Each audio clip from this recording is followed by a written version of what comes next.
Jadi percakapan, narasi yang ada di publik sekarang di Yasser Palsu akan membawa kita pada tesis bahwa ya ada yang palsu sebetulnya. Memang kalau nggak pernah dibuktikan, tuduhan itu akan berlanjut terus.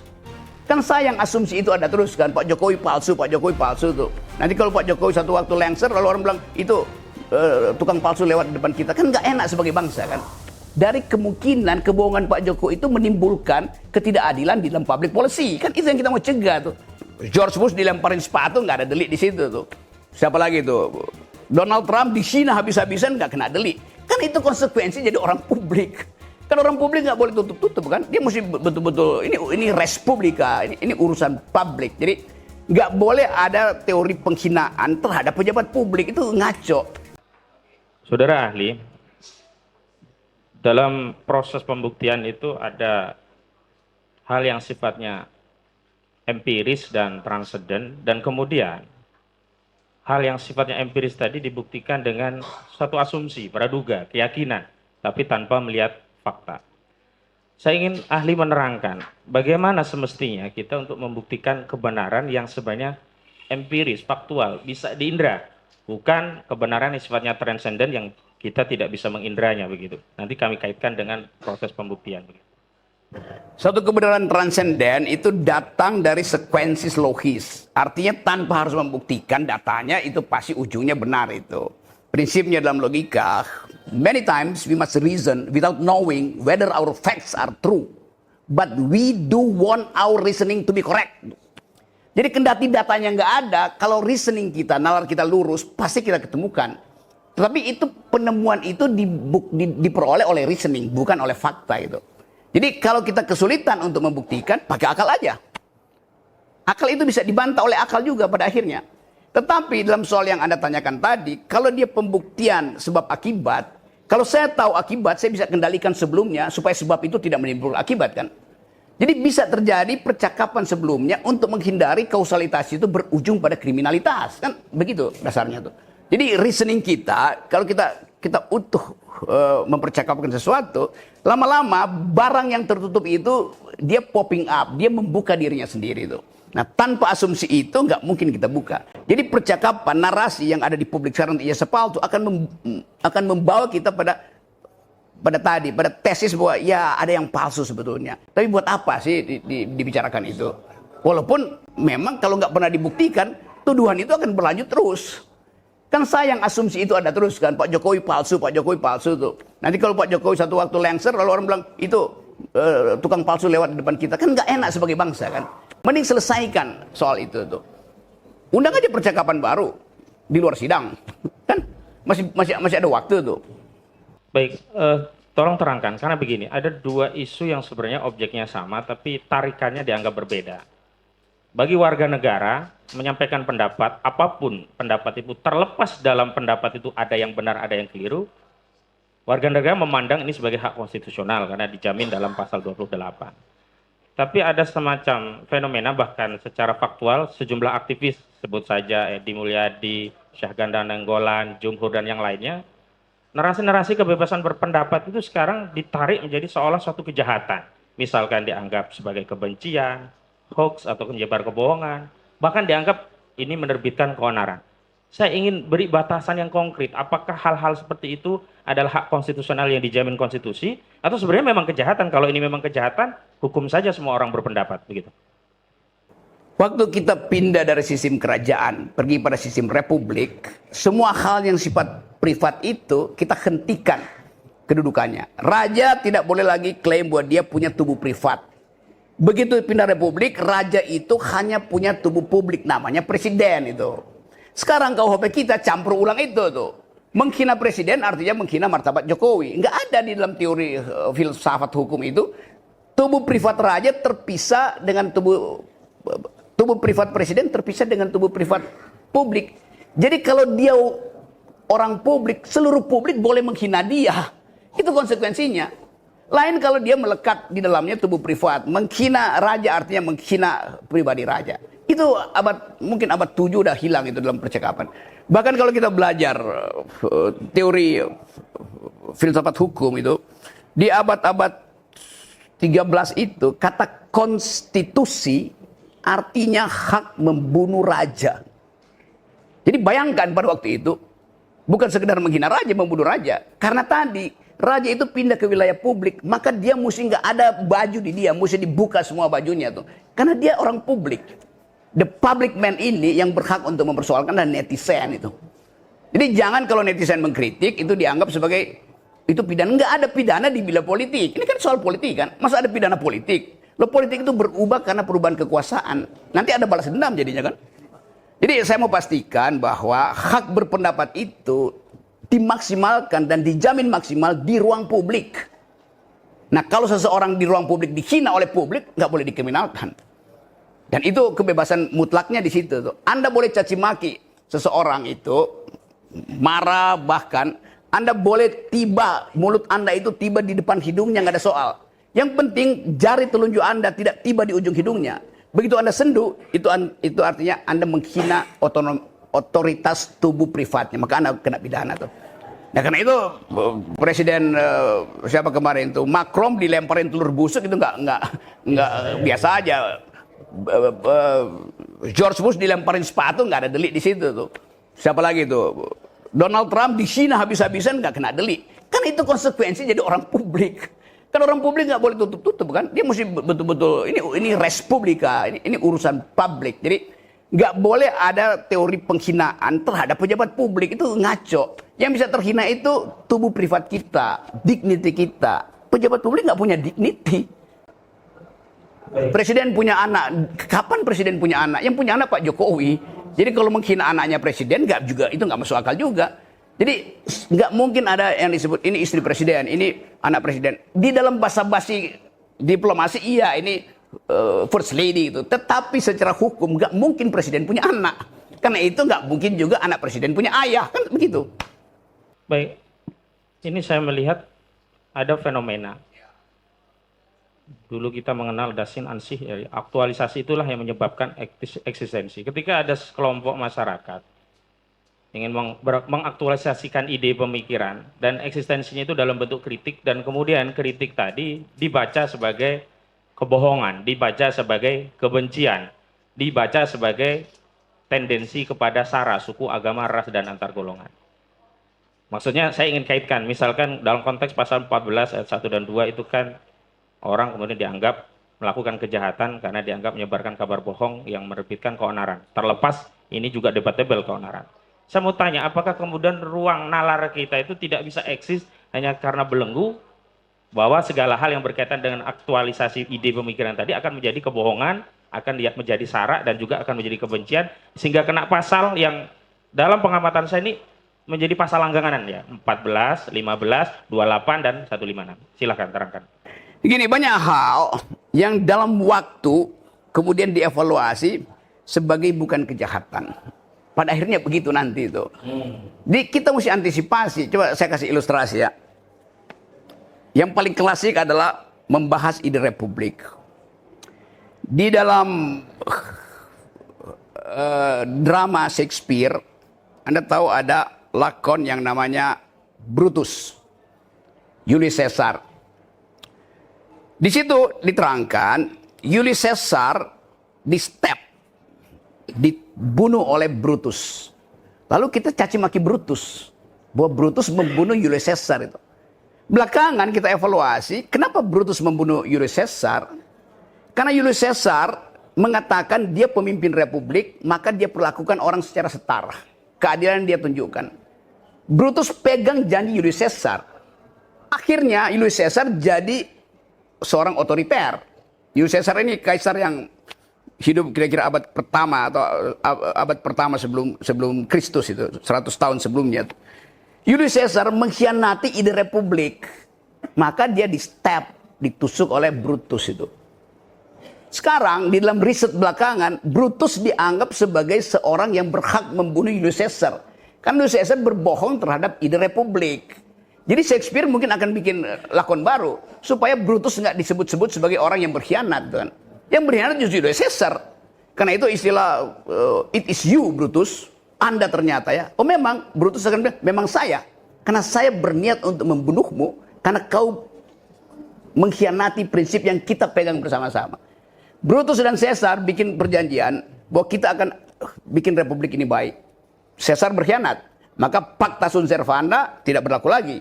Perjanjian itu tidak berlaku karena rebus sextantibus sudah berubah tuh. Hal-hal yang diperjanjikan sudah berubah tuh. Itu prinsip di dalam hukum, di dalam prinsip hukum pact must be served. Jadi ada hak etis untuk mempersoalkan peristiwa itu kriminal atau bukan tuh. Dibunuhnya Caesar itu menunjukkan bahwa Brutus dan gengnya itu ingin menegakkan kembali etika publik. Gampang bacanya. Itu kan parameter yang digunakan adalah logika yang kemudian mengoreksi satu pandangan sebelumnya. Nah, ini ada konteks yang berbeda. Kita memahami hukum kita sangat legisme gitu, positivis, sehingga ya hukum itu undang-undang. Dan kemudian ada pandangan yang menyatakan sepanjang secara legisme itu undang-undang masih ada, kebohongan itu dianggap kejahatan, ya masih berlakulah hari ini. Terlepas undang-undang itu sudah lama sekali tidak pernah diterapkan. Saya ingin tegaskan demikian. Pasal 14, 15, Undang-Undang Nomor 1 Tahun 1946 ini tidak pernah ada ya, kasus di era-era sebelumnya. SBY pun tidak ada, Megawati tidak ada, bahkan zaman Orde Baru tidak ada. Kemudian ada entah ini penyelundupan atau aktualisasi penerapan yang seolah-olah segala hal yang terkait dengan pendapat itu menjadi satu kebohongan. Dan memang seksi dengan pasal kebohongan ini, ancamannya 10 tahun sehingga bisa menahan, walaupun sebenarnya bisa dengan pasal 27. Maksud saya, subjektivitas penegakan hukum yang bisa dikendalikan oleh kekuasaan ini kan berbahaya bagi rakyat. Nah, bagaimana cara kita untuk memberikan penjelasan kepada penegak hukum? Hal-hal yang demikian itu bisa berdampak kepada hak dasar rakyat, hak konstitusional rakyat yang bebas menyampaikan pendapat di muka umum. Oke, saya kasih ilustrasi dulu ya supaya kita ada real fact di situ. Kira-kira sebulan lalu saya naik gunung ke Surya Kencana, Gunung Gede, Gunung Pangrango. Rakyat di situ, kepala desa di situ datang ke saya bilang bahwa kami mau digusur karena akan ada penambangan panas bumi di situ di kawah Gunung Gede itu. Saya bilang, terus kalian ngapain? Kami ketakutan itu. Terus dia tanya pada saya, ini kepala desa lulusan SD. Begini Pak Rocky, kalau saya foto seseorang yang lagi mengukur tanah kami, kena ITE nggak kami? Anda bayangkan, rakyat di situ udah frustrasi. Jadi bagaimana hegemoni dari ITE itu masuk pada kepala desa yang sederhana, yang dia cuma ngurus kentang dan cabai sawit di situ, takut untuk motret. Saya tanya, kenapa Anda takut? Nanti saya dituduh menghalang-halangi pekerjaan. Dia sebut itu disosialisasikan sebagai proyek strategis Presiden Jokowi. Dipakai nama presiden di situ. Jadi menyebut proyek strategis Presiden Jokowi, rakyat ketakutan, bahkan untuk melaporkan. Jadi yang Anda terangkan tadi itu udah berlaku sampai tingkat bawah. Undang-undang ini jadi monster. Padahal tadinya undang-undang ini dibikin untuk menghalangi transaksi elektronik yang merugikan negara. Nah sekarang transaksi elektronik dalam bentuk korupsi nggak ada, pakai cash, nggak pakai lagi undang-undang ITE itu kan. Jadi ini undang-undang yang udah dipalsukan berkali-kali, justru dipakai sekarang untuk menghalangi orang yang kritis. Kan konyol di situ kan. Ini undang-undang dungu itu. Problemnya bahwa lagi-lagi karena asas legalitas ada semacam saya menyebutnya otoritarianisme aparat penegak hukum yang berdalih pada adanya legalitas. Walau nanti pada praktik penegakannya muncul ada gium tangkap duluan, bukti belakangan. Dan akhirnya ada semacam pemilihan dan penetapan pasal-pasal yang dikaitkan dengan pasal lain agar bisa melakukan penahanan. Contoh kalau ini penghinaan kan bisa saja pasal 27 Undang-Undang ITE, tidak perlu pakai 28. Tapi saya melihat intensi penggunaan pasal 28, pasal 14 itu lebih tinggi karena memang ada subjektivitas di sana bisa untuk menahan. Sebenarnya fenomena apa ini penegakan hukum yang seperti ini secara filosofisnya? Kenapa nggak diambil prinsip minus malum? Yang minusnya aja, kenapa yang maksimalnya? Kan jaksa bisa pilih, ya saya tuduhkan yang paling lemah aja deh, bisa transaksi di ruang pengadilan kan. Kenapa mesti ambil yang tinggi itu? Karena ada prinsip bahwa pidana terakhir itu ada pidana pamungkas. Kan itu nalarnya bagaimana? Perselisihan antar warga negara dipasangkan pidana tertinggi itu. Itu ngaco. Jadi keakraban berwarga negara hilang dong. Fungsi dari percakapan itu untuk membatalkan pidana justru itu. Jadi kasih sesuatu yang bisa orang tahu, oke, ada kesalahan, tetapi jaksa karena dia bijak, dia tuntut aja yang paling lemah tuh. Bukan tuntut paling tinggi. Itu peradaban demokrasi begitu. Supaya dimungkinkan kita bercakap-cakap sebagai warga negara tuh. Kalau saya lihat jaksa, kita ragu, kita mau diapain tuh. Sama seperti lihat polisi sekarang, untung polisi lagi problem. Sehingga dia takut lihat masyarakat sipil sekarang. Jadi hal ini yang kalau itu didalilkan, kita masih hidup di dalam tradisi yang disebut sebagai inkuisisi. Pengadilan di zaman Romawi yang tuduh dulu suruh dia buktikan itu. Saya mau hukum mati Anda, buktikan bahwa Anda nggak akan mati. Padahal udah mau dibunuh itu. Kan tesis itu masih berlaku pada praktek kejaksaan kita itu. Sifat inkuisisi itu. Balas dendam, menghukum sekeras-kerasnya itu. Tubuh orang dianggap sebagai bagian yang harus dipamerkan di dalam ruang publik yang disebut the Festival of Torture. Abad 14 begitu. Semua penjahat itu kalau dihukum kurang. Dia mesti dipamerkan, digantung, dibakar tuh. Festival of Torture, festival kekerasan. Ini negara Pancasila. Bagaimana ada Festival of Torture? Ya, saya kutip fakta-fakta. Jadi ada semacam vonis publik dulu sudah diterima oleh terdakwa atau orang yang baru dalam tuduhan melakukan tindak pidana. Dan dalam proses persidangan bahkan tuduhan-tuduhan itu tidak dimunculkan dalam dakwaan. Saya kasih contoh kasus yang lain, tapi nanti saya kaitkan juga dengan kasus ini. Misalkan dalam kasus terorisme Ustadz Farid Ahmad Uqbah, itu ada tuduhan pendanaan terorisme, Undang-Undang Nomor 9 Tahun 2013 tentang penjagaan pendanaan terorisme. Dan itu difestivalisasikan ke seluruh publik melalui media. Dan itu dari penyidik yang menjadi sumber. Dalam dakwaan di persidangan tidak ada pasal itu. Dan ketika ada 3 dakwaan, hanya 1 dakwaan. Nah, saya kembali kepada soal hari ini. Ini juga demikian.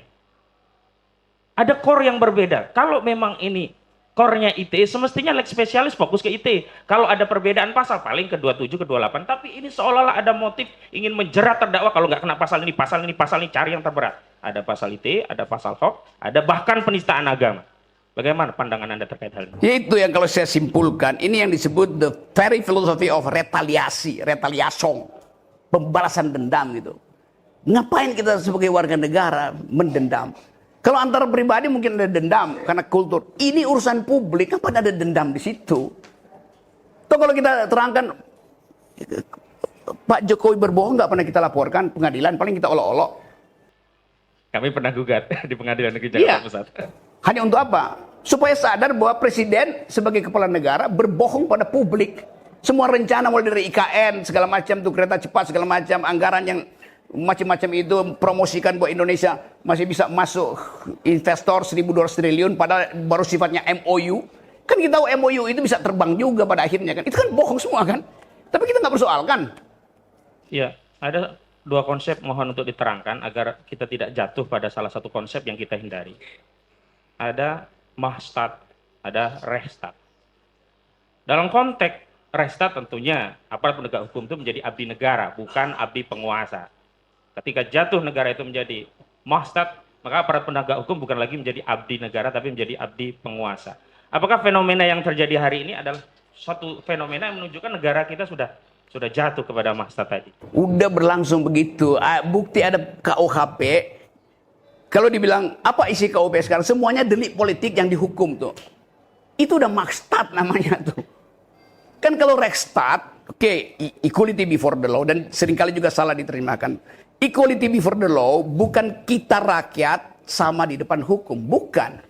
Kita rakyat yang tidak sama harus diperlakukan sama oleh hukum. Itu. Kan saya pasti nggak sama dengan Pak Jokowi statusnya. Tetapi hukum harus bisa saya akses secara sama.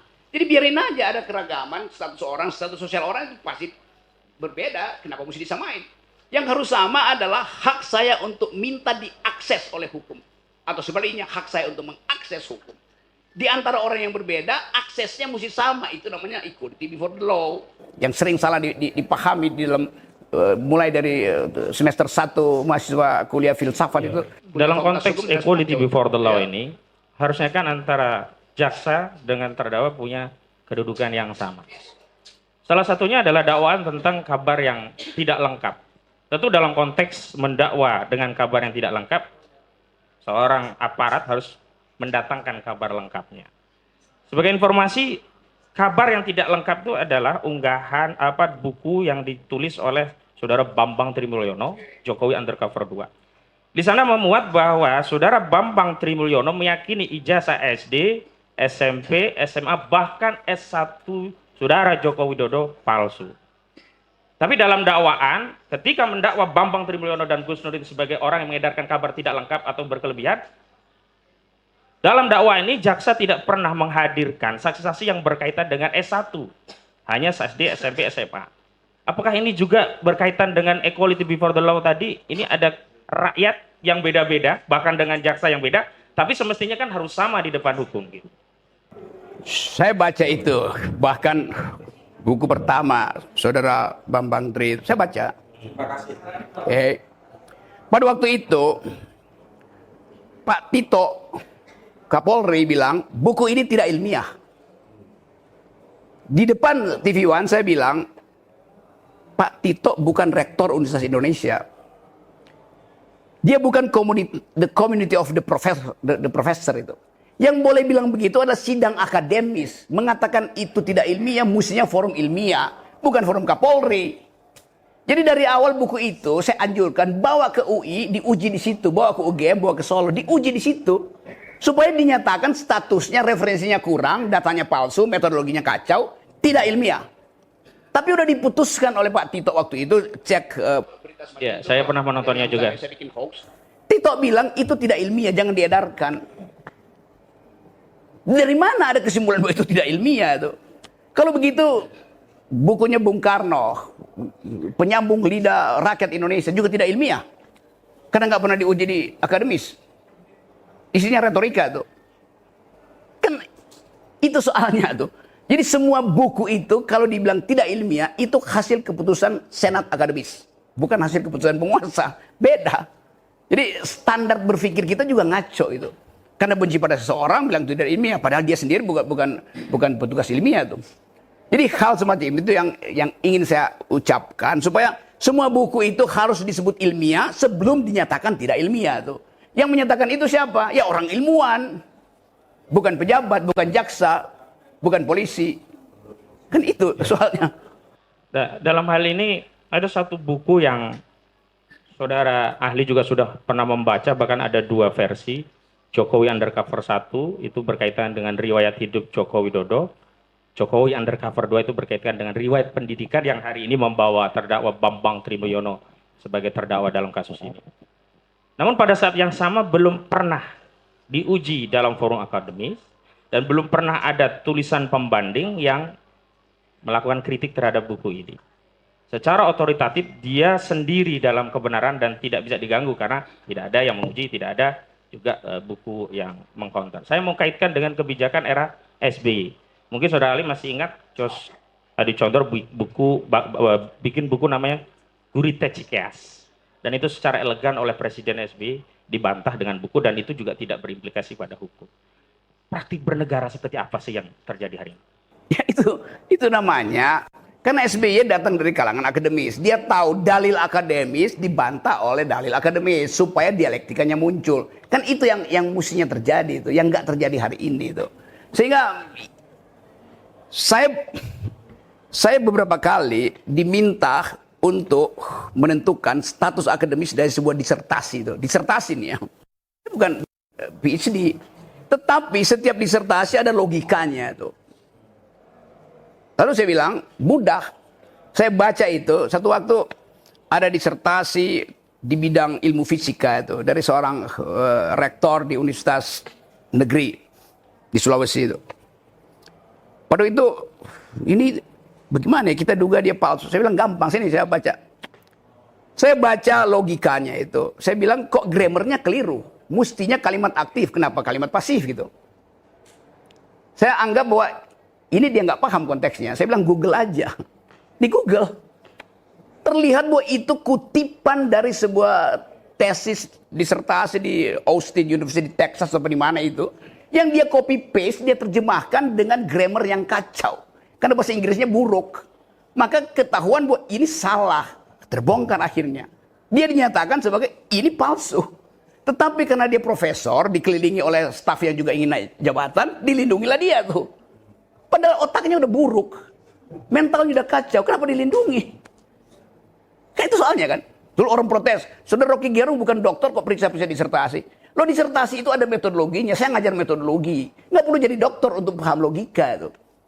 Kan soal semacam. Jadi balik lagi pada soal tadi. Ya sebaiknya itu sebagai status akademis. Dibahas, dipertahankan, diejek, dipuji. Di forum akademis. Bukan di pengadilan itu. Satu lagi, kebenaran secara logika itu kan satu pernyataan harusnya logis, dan diantara saya mau sampaikan proposisi, mungkin tidak. Ini ada orang beragama, agama tertentu, saya sebut Islam. Dia mengamalkan ibadah tertentu, dalam hal ini mubahalah. Dia meyakini mubahalah, ajaran Islam. Dia mempraktikkan mubahalah. Lalu logis tidak, kemudian dia dituduh menistakan agama yang dia yakini itu. Dalam konteks kasus Bambang Trimulyono ini ada salah satu pasal demikian. Coba saya hati-hati dulu ya, karena ini soal agama nih. Saya terangkan dulu sejarah. Sebulan lalu, seorang profesor sejarah, namanya Paul Johnson, orang Inggris. Ini profesor, dianggap profesor yang paling hebat lah di dunia. Dia meninggal dunia tuh. Salah satu kajian yang dia buat adalah, selama periode modern, satu hal yang nggak bisa dibatalkan adalah proposisi-proposisi agama. Nggak bisa dibatalkan. Ilmu pengetahuan berubah, dari Newton pindah ke Einstein, Einstein dikritik oleh Stephen Hawking, teori filsafat berubah, paradigmnya berubah. Agama nggak bisa berubah itu. Karena ada yang disebut sifat esoterik dari agama itu, bagian batin yang hanya bisa diakses oleh keyakinan. Ini profesor sejarah, waktu ditanya, Anda percaya Tuhan nggak? Saya nggak bisa jelasin dengan logika, tapi saya percaya. Nah itu nggak mungkin diadili, karena Anda nggak bisa adili seorang berbohong dalam doanya tuh. Jadi kalau dia katakan bahwa kesungguhan hati dia ingin membuktikan itu di dalam doa, dalam sumpah itu, dia nggak usah dibuktikan itu. Kan itu bagian yang paling intim, bagian core de la core, creme de la creme, the core self dari homo religiositas adalah itu. Kalau meminjam istilah Pak Andul, core of the core begitu ya? Ya, core of the core, itu terjemahan dari bahasa Perancis, creme de la creme. Baik, terima kasih Ali. Selanjutnya saya berikan kesempatan ke rekan saya. Terima kasih, Yang Mulia, izin ke rekan sebelah kanan. Oke, silakan dilanjutkan. Terima kasih, Yang Mulia. Saya lanjutkan, saksi ahli. Dalam persidangan yang sudah dilewati yang panjang, monggo untuk menuju. Dalam persidangan yang panjang sampai pada hari ini. Jadi kita di persidangan ini kan masih memperdebatkan tentang permasalahan kebohongan. Jadi bohong, beberapa ahli kemarin menyatakan bahwa bohong itu harus dibuktikan dengan kebenarannya. Jadi kalau menurut ahli, bagaimana dengan filsafat dari pembuktian kebohongan itu? Saya cari akal dulu ya supaya ada konsep saya uraikan di situ. Gini.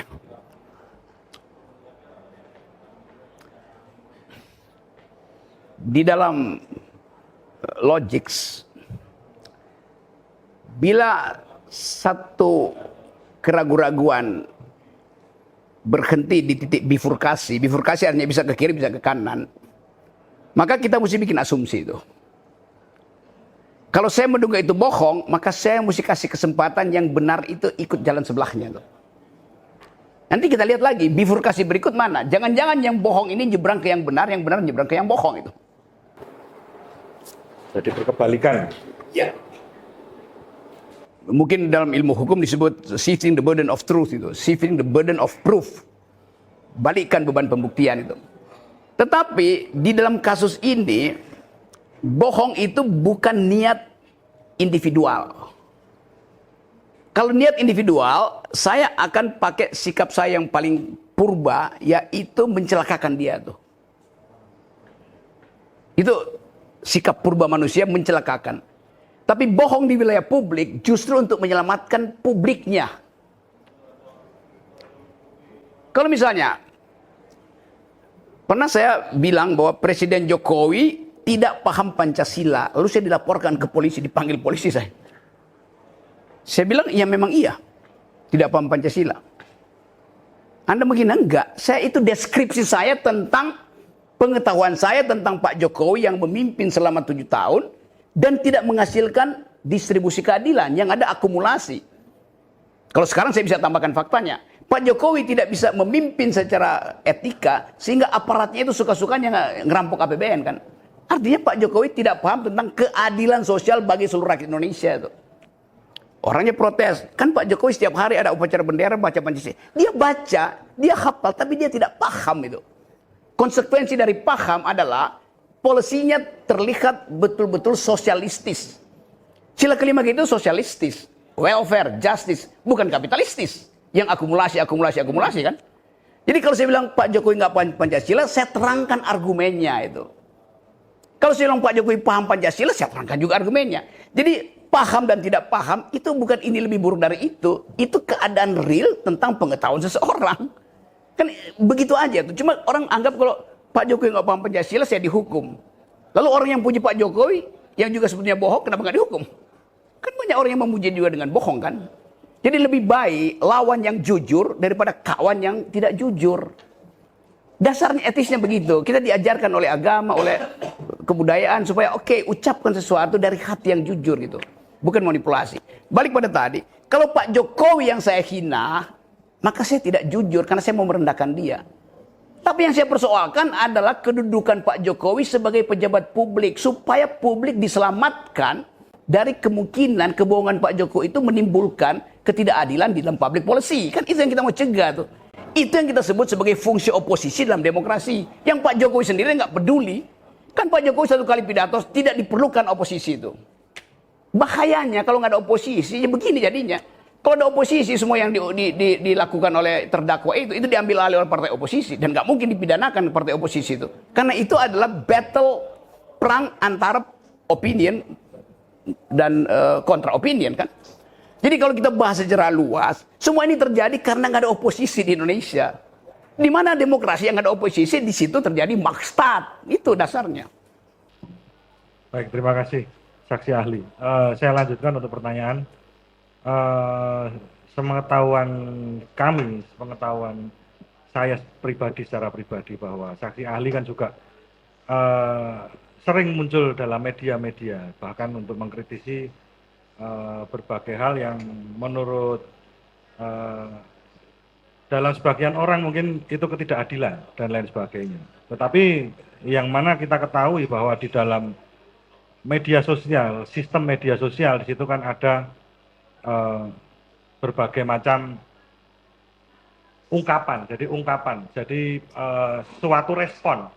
Ada respon seperti like, dislike, terus ada yang share, ada yang karena mungkin itu bermanfaat, terus teman-temannya pengen juga itu di-share. Ini ada berita menarik dari sebuah video mungkin yang tadi yang dikatakan saksi ahli bahwa itu dari oposisi seperti itu.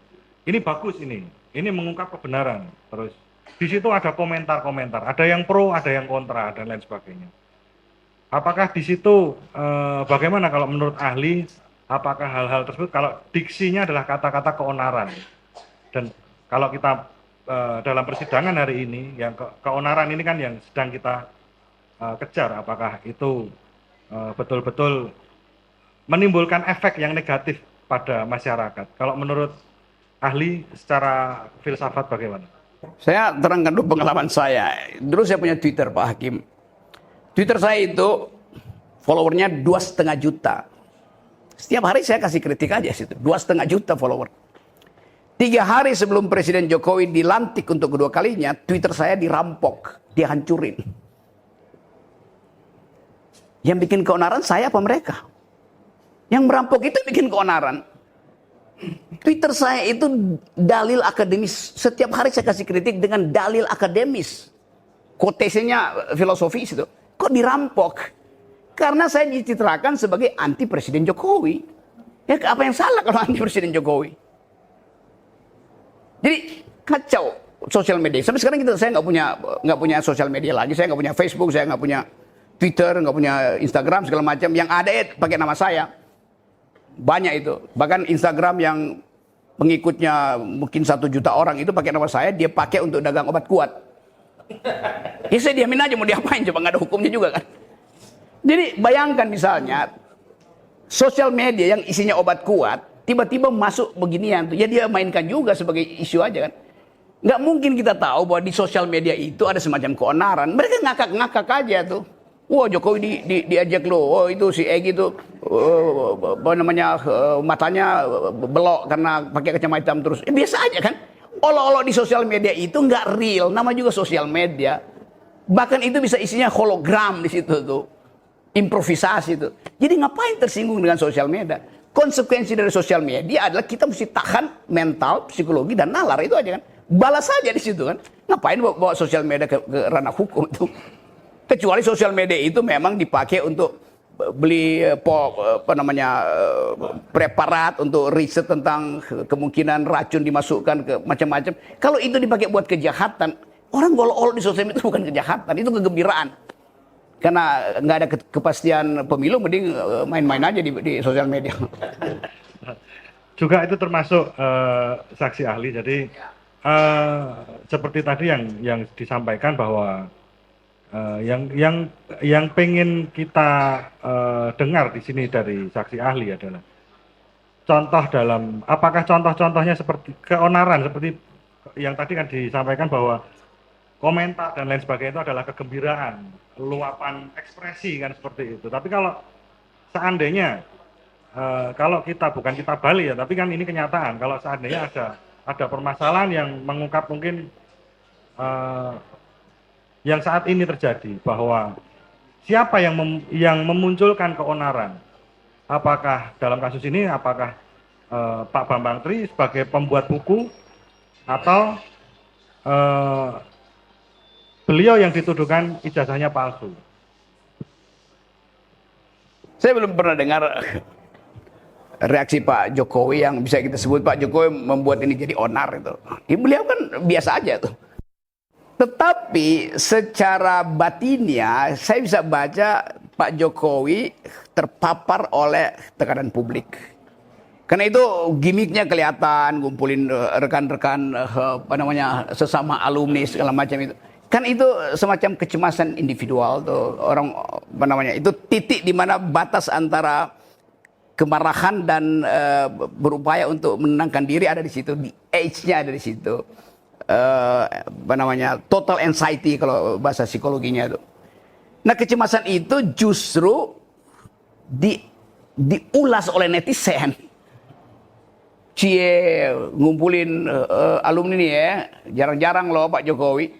Itu kemudian backfire-nya itu, efek backfire-nya itu dimakan lagi oleh talk show, diundang lagi talk show itu.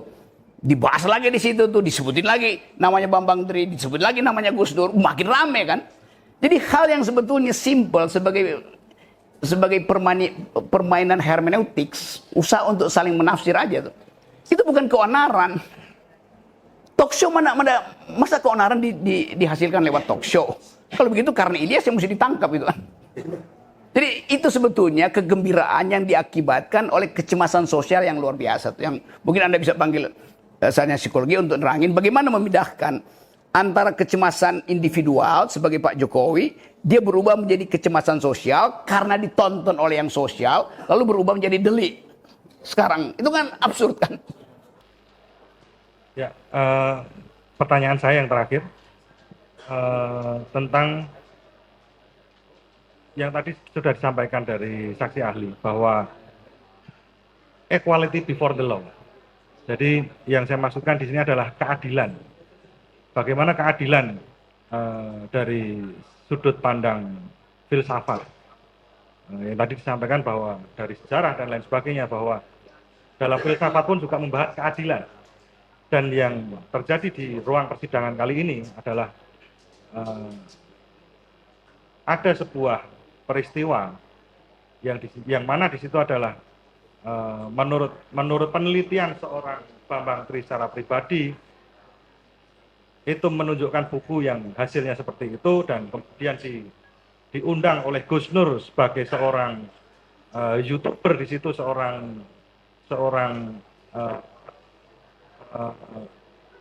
ulama, seorang penyebar ajaran agama Islam. Di situ beliau melakukan mubahalah dalam isi buku tersebut, apakah betul atau tidak. Lah yang saya maksudnya tanyakan adalah keadilan ini adalah menyinggung tentang kedua orang dan tentang bermasyarakat dalam suatu negara. Apakah adil apabila kedua terdakwa ini nantinya akan dijatuhi hukuman yang berat seperti itu? Oke, saya terangkan metodologi berpikirnya ya. Kalau kita, misalnya kalau kita main judi ya. Kalau saya main judi, tail or head, apa namanya? Tail or head itu Pak. Ya, kepala burung atau ya maksudnya kan. Biasanya kita bilang apa tuh? Iya, kalau kita lempar yang jatuh kepala burung atau ekor burung gitu gampangnya. Peluangnya 50-50 selalu secara statistik kan. Kalau dia sempurna itu komputasinya tuh.